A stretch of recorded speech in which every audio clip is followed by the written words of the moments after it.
Let's look at what we're going to talk about today, because I can't really remember. The news. Not much going on in the news these days, so can't talk about that. Except in 2 weeks, we're going to find out the answer to the question,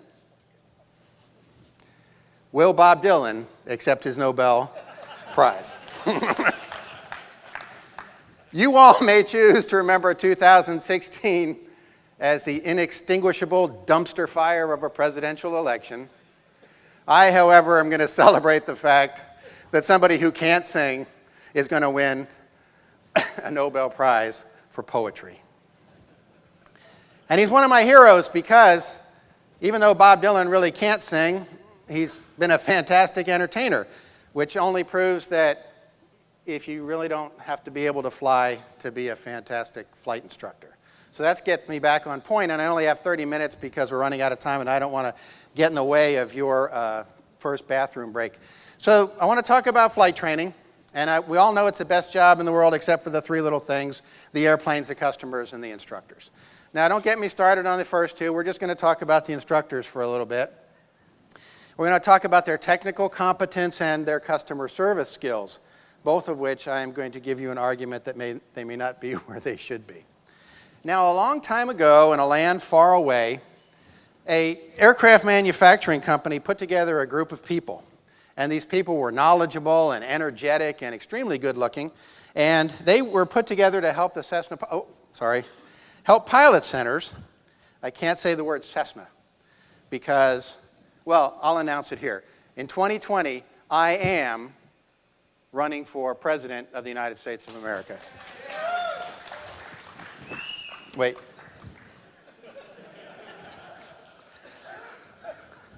I'm doing this for 3 reasons. One is I have too much time on my hand.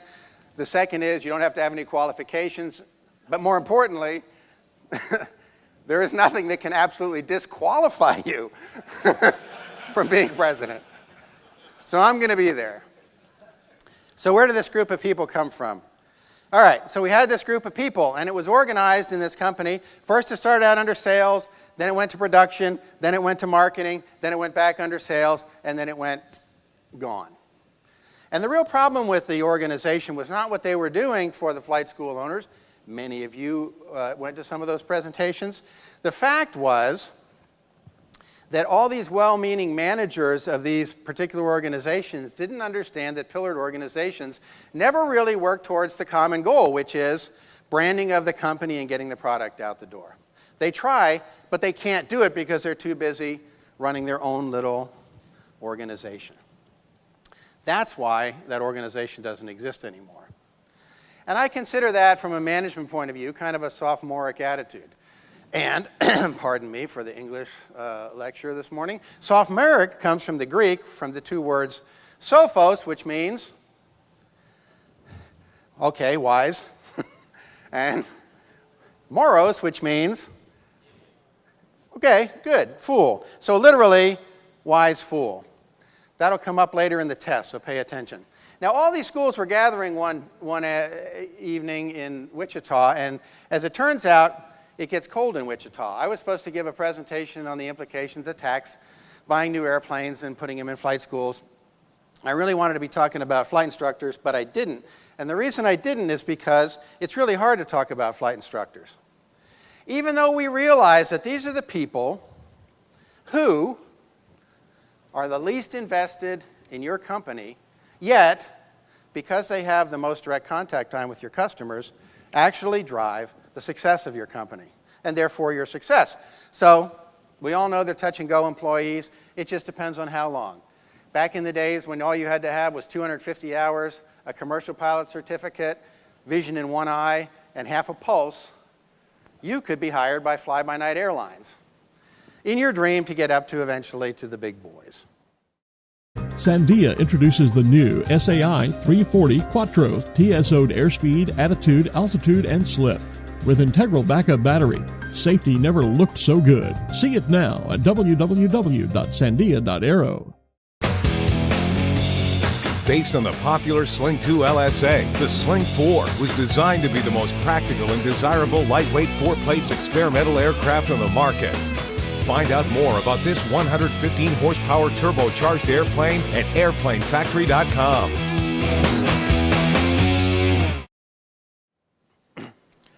It seemed a pretty monumental task, and I was pondering how I was going to ever be able to do that.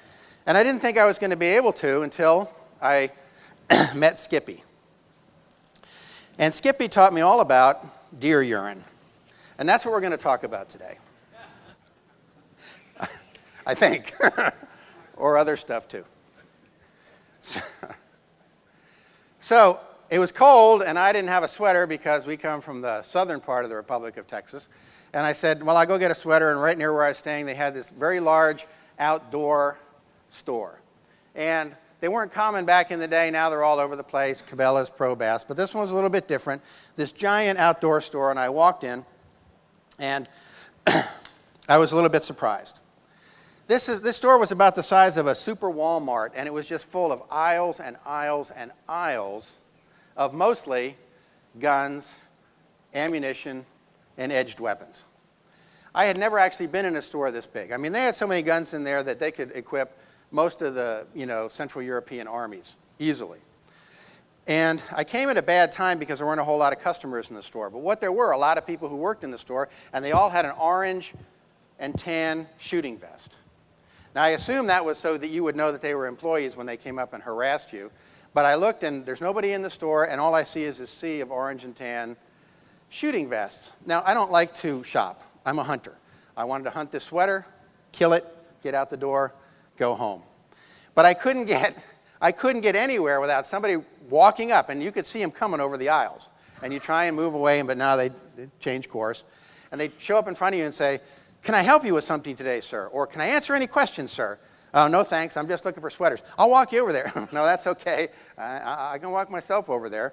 But no, they would do it. Everywhere I turned around, the sweaters. So it was going to be a long day for me. So I found my sweater, I hunted it, and then I realized I had a whole bunch of time before I was supposed to meet somebody for pre-topic drinks, which is really what's missing this morning, isn't it? We should really do this after we're all a little bit liquored up, like in the evening, but we'll change the schedule next time. So we walk in, and I hear this noise. I hear this, and I'm wondering what this noise is. And I walk in, and I see this glass door, and there's an archery range inside the store. So I open the door, walk in, and here are three people who are practicing their archery. And they are dressed head to toe in camouflage gear. I mean everything. The pants, the jackets, the gloves, the hat, the face net. And they are shooting these bows, which I really had, it's been a long time since I shot a bow at that point. And the ones I remember when I was a kid, if you were shooting at something, from here to this light, you had to point it up here. They actually had to point the targets on an angle, if you remember, because that's the only way the gravity would allow them to stick, because if you shot it straight, it would just go right into the dirt. Well, these guys are shooting stuff. You can't see the arrow at all. You hear is this, and they're shooting at these little woodland creature 3D models, life-size deer models. And they're actually practicing. They're behind a little thing, and they get up really slowly. They draw really slowly. Thing goes down range into this little deer. And the deer's not doing anything. It's just sitting there. I guess it's a Kansas deer. It's sitting there out in the field with its head down, nibbling it on some grass. Now, I grew up in Jersey. Like I said, the deer in Jersey are a little different. You drive by at night, the light shines on them. They're leaning up against a tree. Leather jacket, smoking a cigarette. Shine the light on them.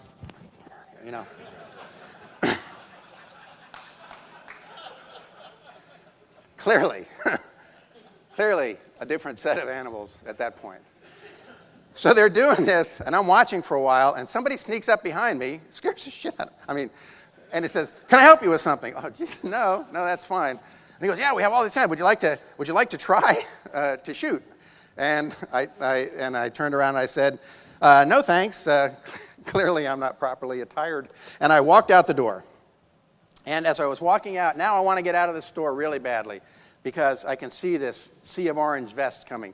And I'm walking pretty quickly, and all of a sudden, boom, there was Skippy. And I don't even know where he came from. I swear to God. There was a long aisle, nobody in it when I started. Boom, he apparates right in front of me. He's this howdy-doody looking kid. You know, he's probably 18. He looks all of about 14. Tall, skinny, crop of red hair, acne to match, howdy-doody looking kid. And he says, "Can I help you with something today?" He had that uncomfortably not yet turned voice that teenage boys often have and have to go through embarrassingly. And I would have just said, "No, thank you." But two things. He was blocking my way, and I noticed that I was standing entirely in an aisle made up of deer urine. So I said, "Okay, I've had enough. I'll play."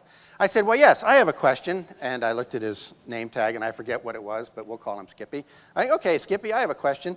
I really don't know much about deer urine. Perhaps you could help me out, you know, kind of tell me about this stuff." Okay, I thought that would be enough. And to tell you the truth, this kid did the best job of selling something I have ever seen in my life. Not only did he break it down for me, that this vast aisle of deer urine had different kinds. There's buck urine, and there's doe urine, and there's doe and heat urine. I don't know how they get that stuff, but they have all this kind of stuff. And he's breaking it down, and he's talking about features and benefits, and he's picking up examples of each one and showing it to me. I was absolutely mesmerized. What could you say? I didn't want to interrupt him because it was going so well. I don't know how long I stayed there. I don't know whether it was 2 minutes or 10 minutes. But I listened to Skippy talk about this product that almost nobody would want to talk about for a long time, and I realized, man, this guy has got it down.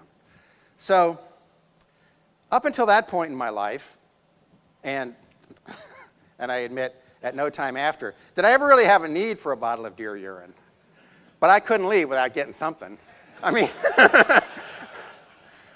I'm pretty sure I threw it away at the hotel because I didn't want to think about what would happen in the back of the 172 if it kind of popped open. But I bought it because Skippy did such a great job. And I was smiling at this point. I was really happy because, oh my God, here's somebody who really knows how to sell something. Features, benefits, examples, you know, asking me questions, interactive. So I go to the checkout counter, and there's a woman who's obviously worked there a really long time. And I'm sort of giggling and smirking like I am now because I do that a lot. And she goes, "How are you doing today?" I was surprised she didn't ask me if I'd found everything that I needed. I said, "How are you doing today?" I said, "I'm having a great time." And she looked at me and says, "Really?" I guess a lot of people don't have a good time at that store. So I said, "No, really." And then she's not saying anything, and she's just staring at me like, you know, that 1,000-yard stare. And I thought I had to say something, and I said, "Yeah, I've never been in a store that had a combination couch and love seat all in camouflage," because there was one right there at the checkout counter. And I said, "You sell a lot of those?" Okay, thinking this would turn the tide and we'd finish the checkout process. And she goes, "Oh yeah, we sold one of those yesterday." And I swear to God, I didn't mean to say it because, as Jerry said, I didn't have a filter. I said, "Really?" What'd they look like? 1,000-yard stare again. For you guys who are close to the cliff, I want to assure you, okay, this is a little hint just from me to you, nowhere do the words camouflaged and love seat go together, okay? In no circumstance whatsoever is that going to work for you when the truck arrives at your house. I'm just saying, okay? So I run out of the store, but I said, if Skippy can sell deer urine, maybe we can teach flight instructors how to do a better job at customer service. So we started doing that.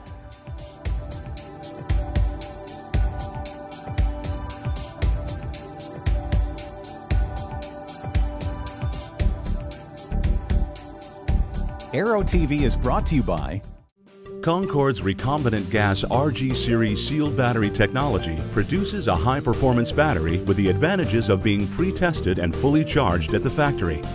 Find out more about Concorde's entire line of batteries at www.concordebattery.com. Concorde, the heart of your aircraft.